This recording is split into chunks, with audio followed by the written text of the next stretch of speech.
Welcome to Life Recovery Today, brought to you by New Life. If you're feeling stuck in addiction, grief, anxiety, or broken relationships, you're not alone. Over the next half hour, you'll discover practical tools and biblical truth from the 12 steps of life recovery, designed to help you heal, grow, and thrive. Because recovery isn't just about what you're giving up, it's about who you're becoming. Whether you're new to recovery or looking to go deeper, we have resources to guide you. Bibles, workbooks, devotionals, and real stories of transformation. You can start your journey today on your own, in a group, or through your church. Visit newlife.com or call 1-800-NEW-LIFE to take the next step. This is your time for healing, hope, and freedom. This is Life Recovery Today. Welcome to Life Recovery Today. Steve Arterburn here. Really glad you've joined me. I hope that something's going to settle some things in your life today. I'm going to show you some video that I did on how to deal with anger and how many of us get in big trouble, have a hard time because of unresolved bitterness and anger.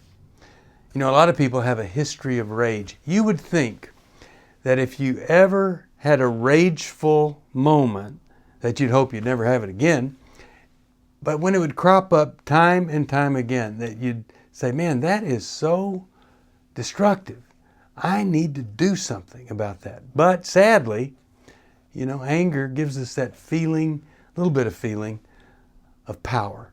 And so we don't want to always just give it up. So, you know, we try to stifle it or stuff it. And if it's there, it's going to come back.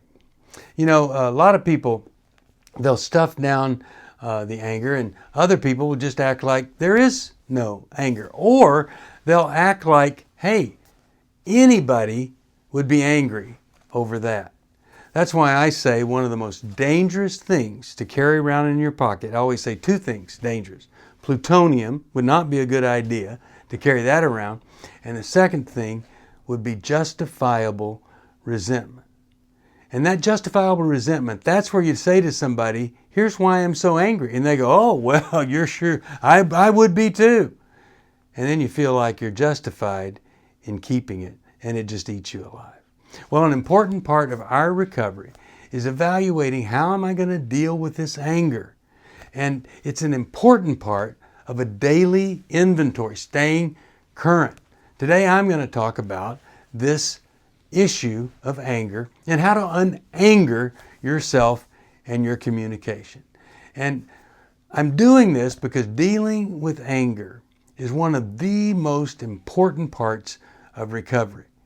And really, if you've been in recovery 10 minutes or 10 years, and there is this rage or this inner turmoil, this discomfort over something that you've never let go of, something that you want to control, something you haven't forgiven, or someone you haven't forgiven, then there's work to be done. But the good news is, hopefully, as you'll see today, the good news is you do the work, and life can be very, very different. You don't become wimpy. You just become a person that is at peace with God, others, and at peace with yourself. Here's the video.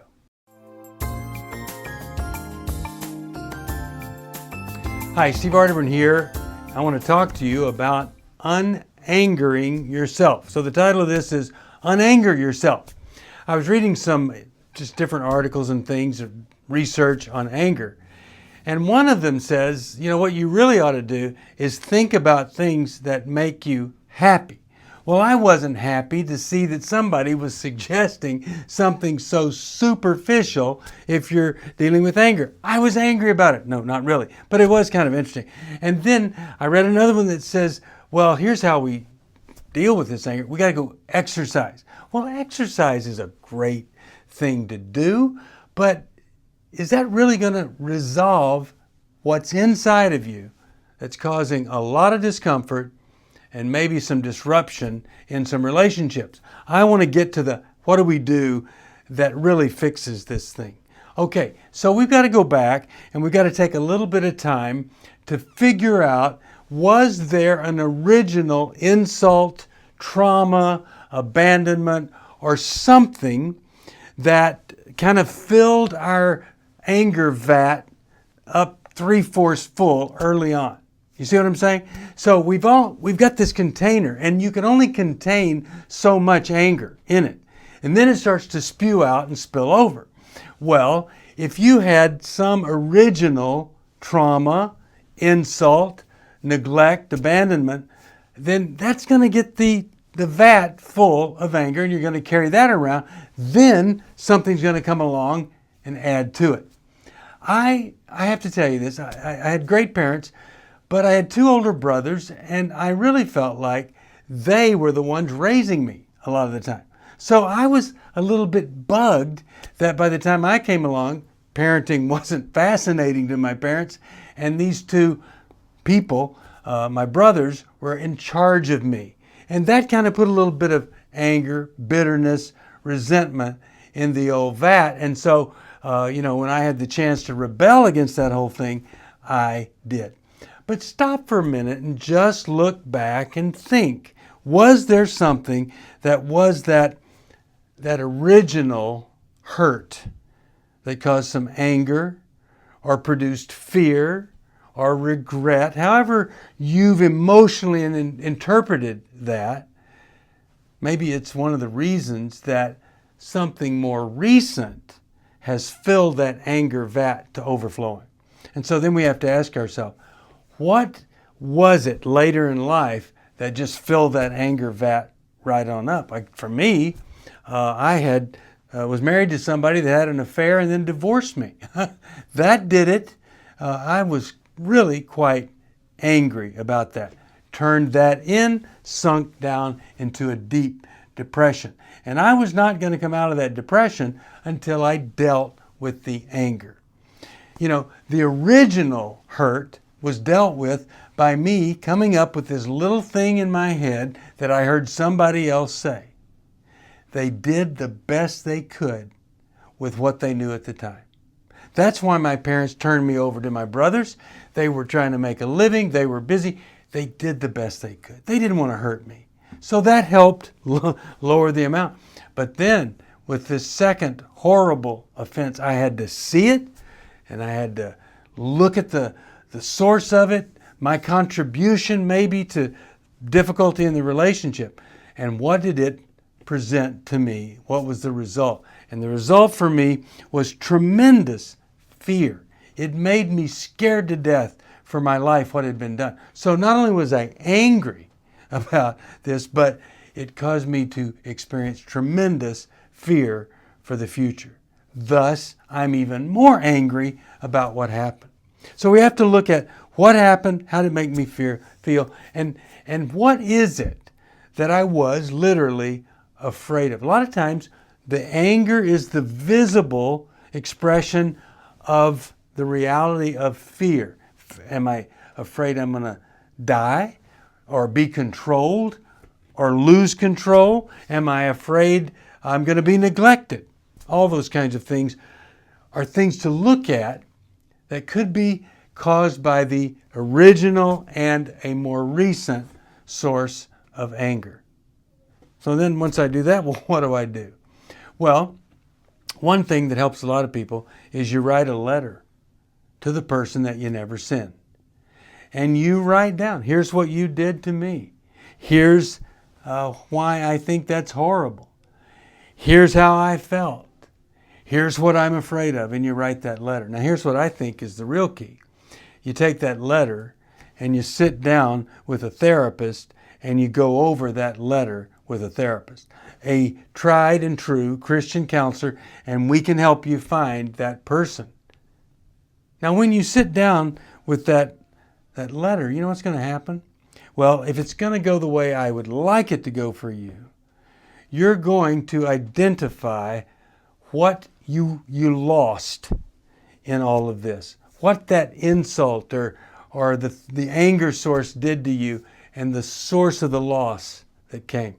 And then you're going to, with that counselor, go through a grieving process where you look at what you did not have or what you lost. Maybe you just simply didn't have a parent that was healthy, or that maybe you deserve better. And so we grieve the loss of the parent we never had. And we go through a grieving process expressing both anger, sadness, and all the other emotions around it. But a counselor can help you do it. You can do it on your own, but a counselor really helps you get there. Then I come to accept the reality that happened to me. I just accept it. I don't endorse it. I don't say it was right, but I accept, yes, this happened to me. And a lot of things happen to people, and this is what I have to deal with now. What happened? Then I embrace my need to get better. So I've looked at what I've lost, I've grieved it, and I've accepted. That's what my life was like. Now I embrace my life now, having been through all of that, and with that embrace, well, I can now start to truly forgive the person that hurt me.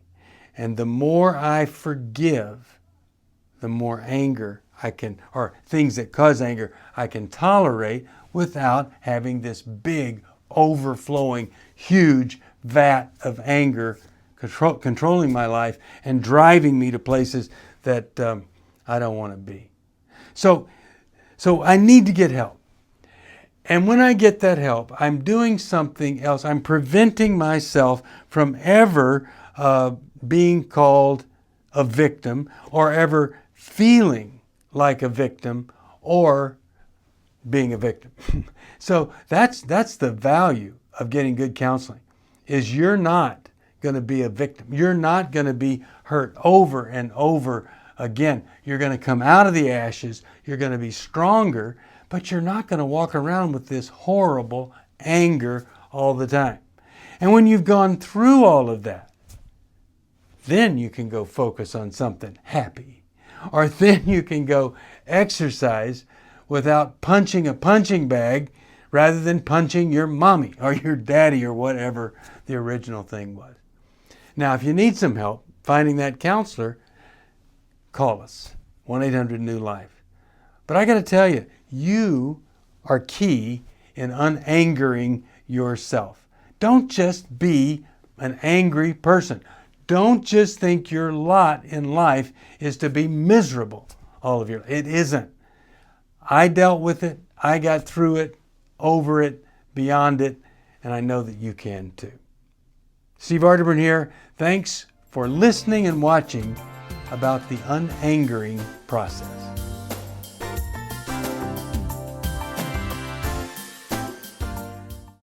Are you going through your struggles alone? Do you want someone to talk to help you through your pain? Do you feel like a failure when you relapse again, telling yourself, next time will be different? Don't walk this path alone anymore. Join a life recovery group today and be a person that your friends and family can be proud of. God created us to be in community, and we believe everyone can benefit from a life recovery experience. There are life recovery groups all over the country, and if there isn't one in your area, we can help you start one. Life Recovery brings recovery to you, right where you are. You'll take a journey with others to find healing and freedom. Whether you're looking to join a group or start one, New Life Ministries is here for you. Visit newlife.com/groups or call 1-800-NEW-LIFE. Life recovery isn't just about making the courageous choice to give up an addiction or dependency. It's a journey towards health, wholeness, and becoming your very best you. If you need resources to help you in your journey, we can help. There are many life recovery resources that you can do on your own, with a group, or with your church.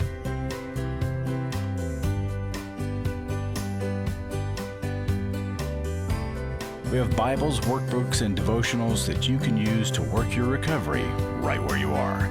That's the beauty of life recovery.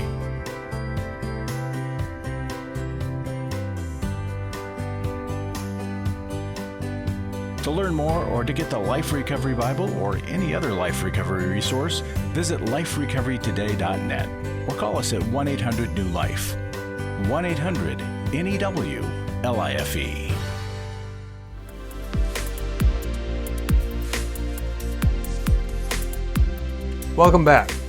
You know, you'd think that when we unanger ourselves, well, just naturally, our communication would be unangered. That isn't always true. And so I've tried to provide in this next video a little bit of help in unangering the communication. Because if you're still spewing stuff out there, giving people a hint of stuff below, maybe it is still there. But I'm going to explain how it works when we unanger ourselves, and then that unangered person is able to communicate well and free in what we call unangered communication. Hi, Steve Arterburn here, and I did a video. I suggest you watch it before you watch this one on unangering yourself. I want to talk to you about, once you do that, unangering your communication.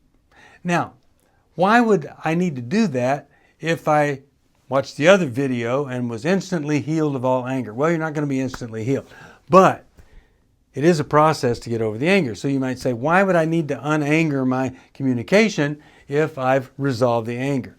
Because we are speaking creatures of habit. And sometimes we get in these patterns of communication. There are fallback. We instantly get into it. And you might not be angry anymore, but you sound like an angry person still. Why? Because you're reacting rather than responding. So the anger isn't there down inside, but you're still kind of reacting like it is. So here's what we do about that to unanger our communication. Number one, the goal is to respond when people say things versus react. It's just that simple. In fact, it's so simple, Dave Stoop and I wrote Take Your Life Back, which is essentially a book on figuring out how to respond rather than react. Because when I'm in a reactive mode, I'm kind of at the mercy of everybody that I'm around. If they're nice and wonderful, great. But if not, I'm going to react to that, and it's not going to be a very pleasant day for me. So we want to get to that place where we truly are free of all these triggers that cause an instant reaction versus a well thought out and healthy response to no matter what in the world comes my way. So if we're going to respond rather than react, then I ought to maybe even practice some ways to respond, such as versus, well, I don't like that. Well, wait a second, I don't agree. Maybe we try to put some phrases into our head like, let me think about that. Or, huh. That's it. Huh. And so then I'm putting a little distance between my response and the original feeling that gave me. I'm taking my time. And there's just nothing wrong with saying, could you repeat that? I want to get that straight. Anything that I can do to pause, to stop, to think about, to consider, to give me a little space, anything like that is going to help me unanger my communication. I've said it many times, and I don't know who came up with it originally, but getting curious versus furious is really a great way to unanger your communication. So let's just say something is said or asked, and you don't understand why they're saying that or how they could be so insensitive or what's going on with them. And so you might ask the question, wow, how did you come up with that? Or what led you to that? Or how could you get to that point? So, on the one hand, I'm stopping, I'm thinking, I'm asking, I'm pausing, so that whatever that little trigger is in my head that would normally cause me to react quickly and say something maybe that's not the most nurturing or healthy, I put that on hold. and then I'm engaging in conversation other than just showing my anger. Now, I think it's important that you assess for you individually how much time and space you need between something that really is hurtful or causes you to be angry at somebody. How much time do you need between that statement and then talking about it in a rational manner? Some people literally need to go to bed and sleep on it overnight and come back to it. Maybe they kind of need to mull it through a little bit, work it out over time, takes an hour or two. Maybe they need to literally sometimes let their dreams come up with a solution or two. But whatever it is, some people, they don't need much space, but other people, you really need to not say anything. Tell them, I just need some time to think about that, and then take whatever time you need. Now, ask yourself this. When you come back with how you want to respond, you need to ask, is this going to be helpful or is this going to be hurtful? On radio the other day, a wife wanted to leave the husband and go see her mother. And that angered him because he felt abandoned. I'm sure his mother must have abandoned him. That original insult was there. And so you know what he said to her? He said, "You're not being submissive enough to me." Now, no person on this planet that's healthy, if they had evaluated, is it going to be helpful or hurtful to say to your wife, "You're not being submissive enough"? No healthy person would say that would be a good thing to say. So it's a glaring example. We got to ask ourselves, maybe and my reaction is either the problem or it could make the problem worse. So that we don't want to go that direction. So I asked myself, will it help or hurt to say this? But here's another thing.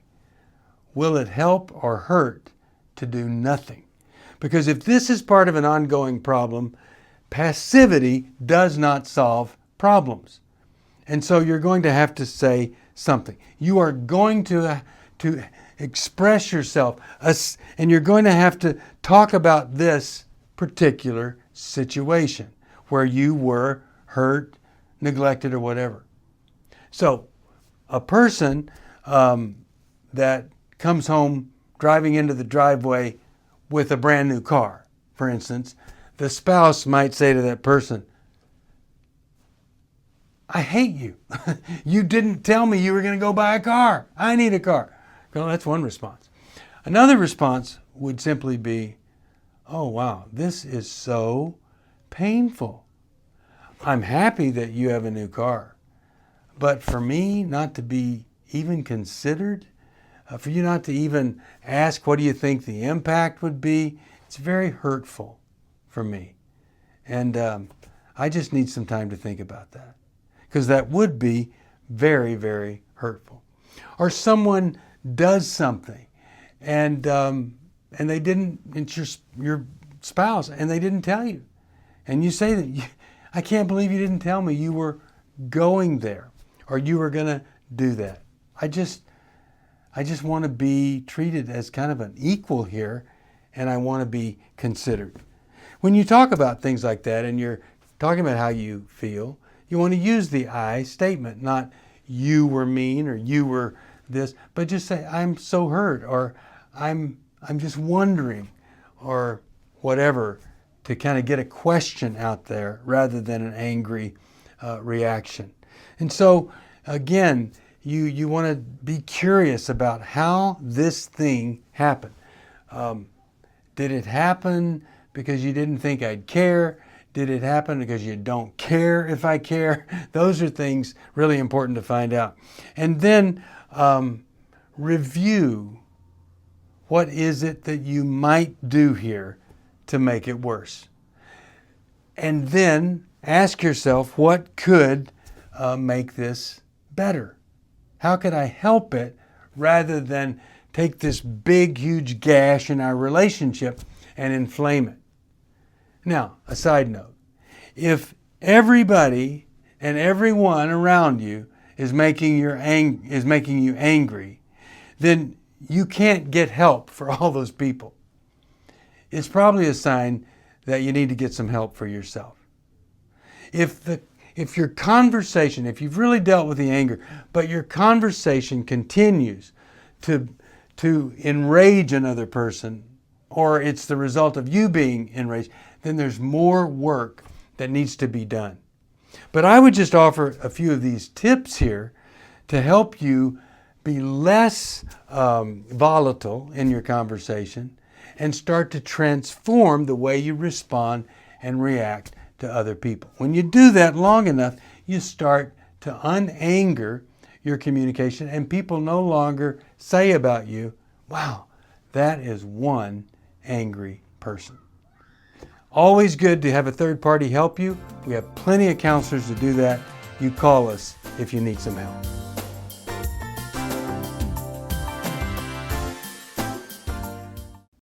Welcome back. Well, I'm hoping that you can see that unangering is really essential to recovery. You know, one of the best first sayings I ever heard is that I cannot afford the luxury of a resentment. Well, that's what the Bible's telling us all along. The Life Recovery Bible says, get rid of all bitterness, rage, anger, harsh words, and slander, as well as all types of evil behavior. Now remember, it said all. It didn't say all well except. No, all. Instead, be kind to each other, tender-hearted, forgiving one another, just as God, through Christ, has forgiven you. Now that's Ephesians 4:31-32. This little book, The Laws of Life Recovery. One of the laws of life recovery, actually it's the third law. It's the law of connection. And when we have connection, we get to experience love. When we have bitterness, anger, resentment, holding a grudge, we're not going to make the connection. Even when we're angry at mommy who might have died years ago, if we're angry about that, if we haven't resolved that, it's going to impact our relationship with daughter, wife, girlfriend, and many times the women in our professional world. So we got to do what Ephesians 4:31-32 says. Get rid of it all. If you need some help with that, you call us at 1-800-NEW-LIFE, because we don't just need a recovery program. Well, we need therapy. I'll be with Charlie on Thursday mornings, getting mine, and I hope you're getting yours too. Great to be with you. See you next time, right here back on Life Recovery Today. Thanks for joining us for Life Recovery Today, where we believe your past doesn't have to define your future. If you're ready to take the next step, we're here to help with Bibles, workbooks, devotionals, and more. Visit newlife.com or call 1-800-NEW-LIFE. Your journey to healing and freedom can start right now. Until next time, stay hopeful, stay courageous, and keep moving forward.